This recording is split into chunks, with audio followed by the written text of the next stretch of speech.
नमस्कार। मैं हूं डॉक्टर अन्नपूर्णा से और यह है 10 previous year questions on air pollution and it's control for Gujarat state pollution control board assistant environmental engineer part 4।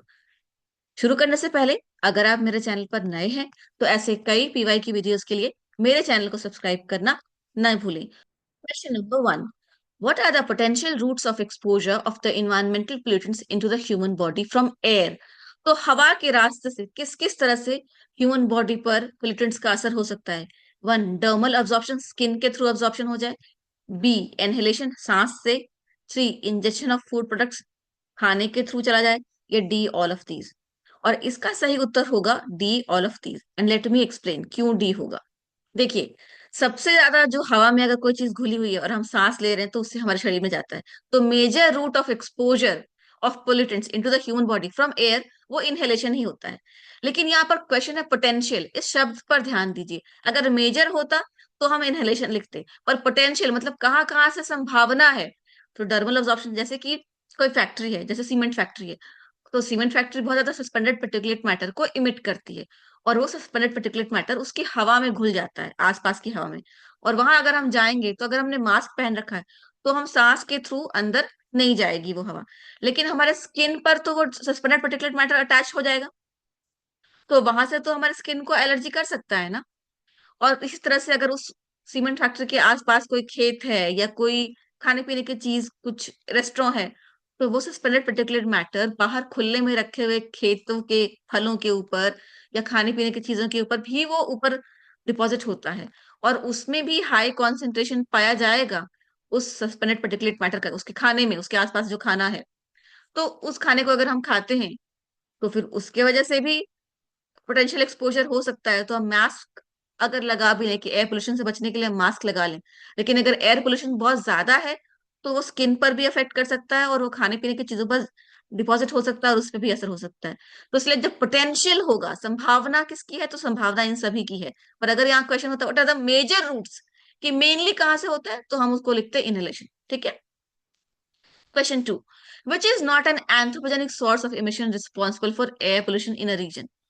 Anthropogenic मतलब होता है मैन मेड, और यहाँ सवाल है कि कौन सा मैन मेड सोर्स नहीं है। Dust from concrete patching plants. तो कॉन्क्रीट मतलब जो जो गिट्टी वगैरह बनती है, तो वहां से जो डस्ट होता है वो तो मैन मेड ही है, हम ही कॉन्क्रीट बनाते हैं। फिर है बर्निंग ऑफ बायोमास रेसिड्यू, हम बायोमास जलाते हैं तो वो भी मैन मेड हुआ। फिर है फॉरेस्ट फायर और ऑटोमोबाइल एग्जॉस्ट। ऑटोमोबाइल एग्जॉस्ट भी टोटली मैन मेड है, हमने गाड़ियां बनाई, हम गाड़ी चलाते हैं तो ऑटोमोबाइल एग्जॉस्ट उससे निकलता है। Forest fire, forest fire mostly natural causes की वजह से होता है। तो अगर नेचुरल कॉज की वजह से कुछ जंगल में आग लग गई है तो वो फिर एंथ्रोपोजेनिक नहीं होगा। ठीक है। तो इस सब में जो सटीक आंसर है वो है सी। आंसर है सी। Question 3. According to National Ambient Air Quality Standards, the annual average concentration of nitrogen dioxide in microgram per meter cube in ecologically sensitive areas as notified by the government of India is. National Ambient Air Quality Standard के हिसाब से annual average concentration nitrogen dioxide का microgram per metre cube में ecologically sensitive areas में क्या होना चाहिए, 20, 40, 80 या 30। सही उत्तर 30 microgram per metre cube. Answer is D. Question 4। Ozone is a secondary pollutant because. Ozone एक सेकेंडरी पोल्यूटेंट होता है, क्यों होता है। It has 3 atoms of oxygen, उसके ऑक्सीजन में के 3 एटम मिलकर ओजोन बनाते हैं। इट इज हाईली टॉक्सिक, बहुत जहरीला होता है। It is formed in the troposphere, ये ट्रोपोस्फेयर में वो बनता है। या the origin of ozone is from stratosphere. It is formed in the troposphere, formed मतलब वो बनता है, वो नेचुरली ऑकरिंग नहीं है, वो फॉर्म होता है, इसलिए वो सेकेंडरी पोल्यूटेंट है। ठीक है।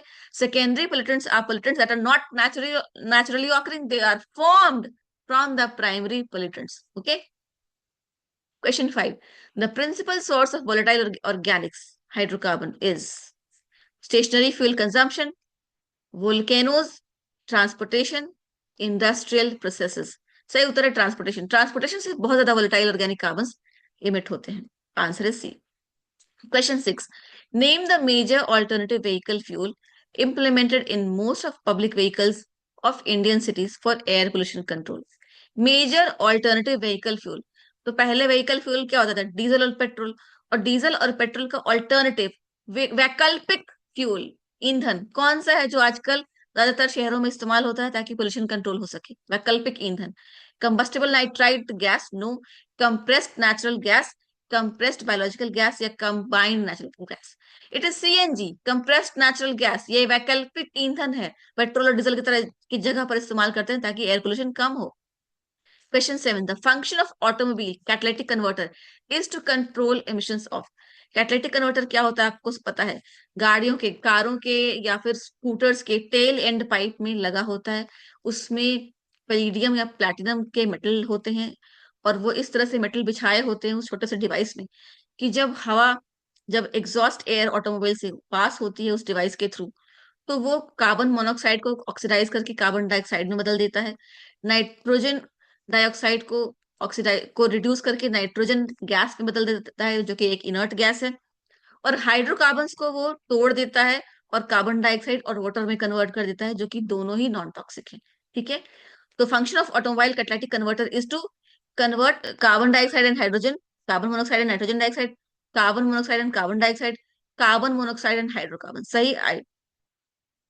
सही उत्तर होगा बी और सी। कार्बन मोनोऑक्साइड को भी कन्वर्ट करता है कार्बन डाइऑक्साइड में, और नाइट्रोजन डाइऑक्साइड को कन्वर्ट करता है नाइट्रोजन में, और कार्बन मोनोऑक्साइड को अगेन कन्वर्ट करता है कार्बन डाइऑक्साइड में, और हाइड्रोकार्बन को कन्वर्ट करता है कार्बन डाइऑक्साइड और वाटर में। तो सारे ही हार्मलेस प्रोडक्ट्स में टूट जाते हैं ये सारे हार्मफुल गैसेस। यही कैटालिटिक कन्वर्टर का काम होता है। आंसर बी और डी दोनों होगा।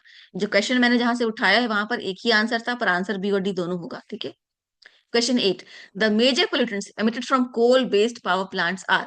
अब थर्मल पावर प्लांट कहें या कोल बेस्ड पावर प्लांट कहें, एक ही बात है। उसमें से कौन से मेजर पोल्यूटेंट्स निकलते हैं? Copper, carbon monoxide, nitrogen dioxide, fluoride, sulphur dioxide, arsenic, potassium, carbon dioxide and carbon monoxide, sulphur dioxide, NOx and particulate. Main यही होता है, सल्फर डाइऑक्साइड और नॉक्स, जिससे एसिड रेन होता है, और पर्टिकुलेट पोल्यूटेंट्स तो निकलते ही निकलते हैं। Answer is D. Question 9. Carbon monoxide is a pollutant because. Carbon monoxide एक पोल्यूटेंट होता है क्यों? It reacts with oxygen, no. It reacts with haemoglobin, haemoglobin blood में पाया जाता है। मेक्स नर्वस सिस्टम इनएक्टिव, या it inhibits glycolysis. Carbon monoxide का पहला हमला हीमोग्लोबिन पे होता है। हीमोग्लोबिन के साथ रिएक्ट करके वो कार्बोक्सी हीमोग्लोबिन बनाता है, और उससे ब्लड की ऑक्सीजन कैरिंग कैपेसिटी कम हो जाती है। और जब ब्लड की ऑक्सीजन कैरिंग कैपेसिटी कम हो जाती है तो दिमाग तक खून नहीं पहुंचता है, और दिमाग धीरे धीरे धीरे सुन्न पड़ जाता है, बेहोशी छा जाती है, और एक्सट्रीम केसेस में डेथ हो जाती है। ठीक है, answer is B. Question number 10, last question. If in a particulate control system, PM 2.5 to PM 10 ratio jumped from 0.5 to 0.7, it implies, तो PM 2.5 to PM 10 का रेशियो 0.5 था, अब वो बढ़ के 0.7 हो गया। इसका क्या मतलब है? कि PM 10 का कॉन्सेंट्रेशन घट गया है और PM 2.5 का बढ़ गया है। तो इसका मतलब है larger fraction of fine particles is remove. ठीक है, आंसर इज सी। आज के लिए इतना ही, मिलती हूँ आपसे अगले पीवाई की वीडियो में। डिस्क्रिप्शन बॉक्स को जरूर चेकआउट कीजिए, और अगर ये वीडियो आपको पसंद आए तो कम से कम 3 और दोस्तों और व्हाट्सएप ग्रुप्स में शेयर कीजिए। जय हिंद, जय भारत।